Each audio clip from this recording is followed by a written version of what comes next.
सिंधु जल समझौते पर पाकिस्तान जो है बिलबिलाने लगा और विदेश मंत्री ने कहा कि पानी का मुद्दा नहीं सुलझेगा तो सीज फायर टूट सकता है। जी हाँ, बिल्कुल सही सुना आपने। एक बार फिर से पाकिस्तान की गीदड़ भभकी जो है देखने के लिए मिल रही है। तो नमस्कार, मैं अंजलि मिश्रा, स्वागत है आप सभी का हमारे चैनल में।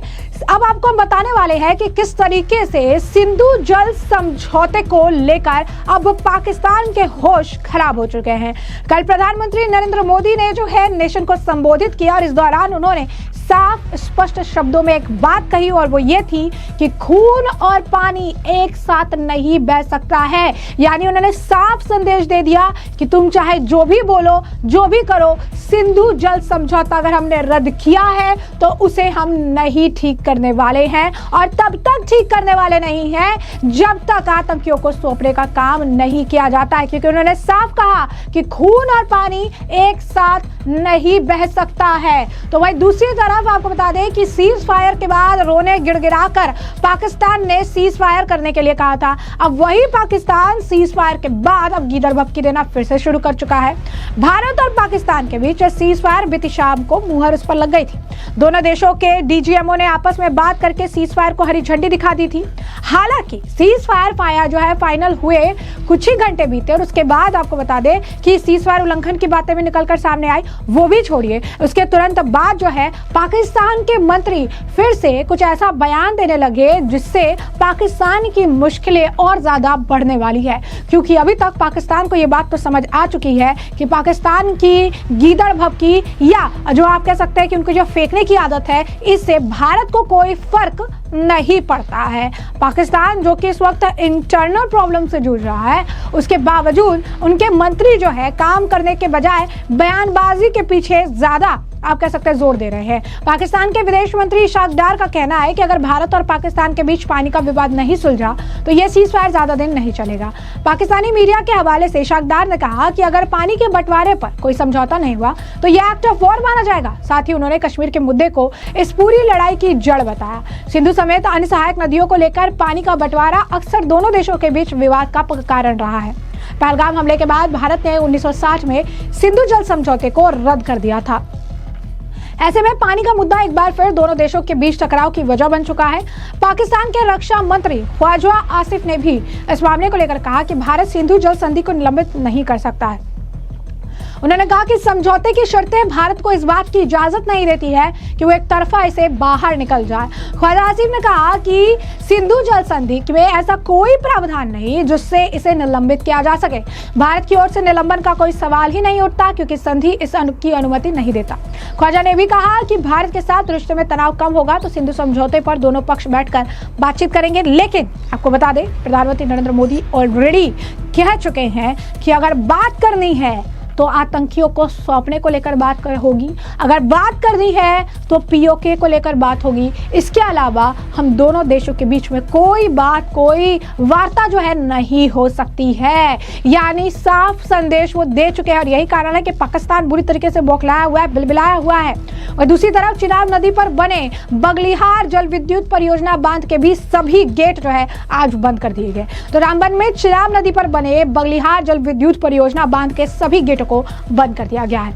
अधिकारियों ने इसे लेकर जो जानकारी दी, इसमें पहले आपको बता दें कि 8 मई को बगलिहार बांध के 2 गेट खोले गए थे। जम्मू और कश्मीर में भारी बारिश के कारण बांध से पानी छोड़ा गया था जिससे बाढ़ आ सकती थी।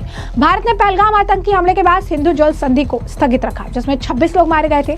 भारत ने पहलगाम आतंकी हमले के बाद सीमा पार आतंकवाद को समर्थन देने के लिए पाकिस्तान को कड़ा संदेश देने के लिए सिंधु जल संधि से संबंधित निर्णय सहित कई कदम उठाए। सिंधु प्रणाली के मुख्य सिंधु जो आपको बता दें कि सिंधु नदी, झेलम, चिनाब, रावी, ब्यास और सतलुज शामिल है। बेसिन मुख्य रूप से भारत और पाकिस्तान द्वारा साझा किया जाता है, जबकि चीन और अफगानिस्तान का एक छोटा हिस्सा है। 1960 में भारत और पाकिस्तान के बीच हस्ताक्षरित सिंधु जल संधि के तहत 3 नदियां अर्थात रावी, सतलुज और ब्यास का सारा पानी, जिसका औसत लगभग 33 मिलियन एकड़ फीट MAF है, भारत को विशेष उपयोग के लिए आवंटित किया गया था। अब ऐसे में आप समझ सकते हैं कि बैक टू बैक पाकिस्तान के ऊपर जिस तरीके से भारत कार्रवाई कर रहा है, जिस तरीके से पाकिस्तान ने घुटने टेकने पर मजबूर कर दिया है, और अब पानी का जो मुद्दा है ये भी पाकिस्तान को बहुत ज्यादा परेशान कर रहा है। मोदी ने साफ संदेश दिया, कहा खून और पानी एक साथ नहीं बह सकते हैं, और इसके बाद पाकिस्तान को ये बात समझ आ गई है कि अब पानी का मुद्दा तो सुलझने वाला नहीं है, ना ही प्रधानमंत्री नरेंद्र मोदी इसे लेकर कोई बातचीत करने वाले हैं, और इसी वजह से अब ये फिर से किधर भक्की करना इन्होंने शुरू कर दिया है, और ये कह रहे हैं कि अगर पानी का मुद्दा नहीं सुलझाया तो सीज फायर लंबे वक्त तक नहीं चलने वाला है। आदत से मजबूर पाकिस्तान सीज फायर का उल्लंघन करने की धमकी दे रहा है, और जैसा कि भारत ने पहले भी कहा था कि अब एक भी मौका नहीं मिलेगा, अब याचिका नहीं होगी, अब रण होगा, अब वॉर होगा। अगर एक भी गलती पाकिस्तान की तरफ से की गई तो पाकिस्तान जो है वो मैप से मिटा दिया जाएगा। यानी साफ तौर पर भारत कह चुका है कि याचना नहीं, अब रण होगा, यानी वॉर होगा, और पाकिस्तान को एक भी मौका नहीं दिया जाएगा। अगर पाकिस्तान ने गलती की तो उसका खामियाजा उसे भुगतना ही होगा। और दूसरी तरफ प्रधानमंत्री नरेंद्र मोदी ने जिस तरीके से नेशन को संबोधित किया था, इस दौरान पाकिस्तान के लिए कड़े शब्दों का भी इस्तेमाल किया। इस मामले को लेकर पहलगाम आतंकी हमले में मारे गए, आप कह सकते हैं, व्यक्ति के परिजन जो है उनका बयान सामने आया है। क्या कुछ कह रहे हैं उसमें? कल आदरणीय प्रधानमंत्री नरेंद्र मोदी जी ने पहलगाम आतंकी हमले के बाद और तत्पश्चात की गई सैन्य कार्रवाई के उपरांत इस देश को, देशवासियों को और विश्व को कल संबोधित किया। उस संबोधन से एक बात पूर्णतः रूप से स्पष्ट कही गई है, और विश्व को और आतंकवाद को पनाह देने वाले, जहाँ पर आतंक की जड़ें हैं, मैं स्पष्ट पाकिस्तान को एक संदेश दिया है, और उसमें चेताया भी गया है कि जो ये बर्बरतापूर्ण विभत्स आतंकी हमला निहत्थे पर्यटकों पर किया, और जिसमें कि मेरा बेटा भी लेफ्टिनेंट विनय उसमें शहीद हुए, उसके खिलाफ जो सैन्य कार्रवाई की उसको मैं से सहमत हूँ, और एक अच्छा कार्य किया है। और आतंकवाद की नर्सरी, उसके आइडियोलॉजी को तैयार करने वालों पर, उसको पनाह देने वालों पर और उसके आकाओं पर एक कड़ा प्रहार किया गया है, कड़ी कार्रवाई की गई है, और उसकी बैकबोन तोड़ने के लिए एक अच्छा कार्रवाई की गई है। मैं उससे सहमत हूँ। भारतीय सेना का ने पूरे मनोबल के साथ as per direction of respected prime minister and cabinet उन्होंने जो कार्रवाई की है, और वो मनोबल से काम कर पाए, वो तभी कर पाए कि उनको हमारी सरकार ने पूर्णतः रूप से उनको छूट दी कार्रवाई करने की, तभी ये सब पॉसिबल हो पाया। और जैसा कि मैंने न्यूज़पेपर्स में पढ़ा, मेरे पास सोशल मीडिया तो नहीं है, और टीवी वगैरह पे देखा कि किस तरह से हमने उनके कई सैन्य ठिकानों पर भी, जो कि जिस पर वो बहुत ही घमंड करते थे, उनको भी हानि पहुंचाई गई है। और तत्पश्चात इस बारे में मैं कुछ और चीज़ें ऐड करना चाहूँगा।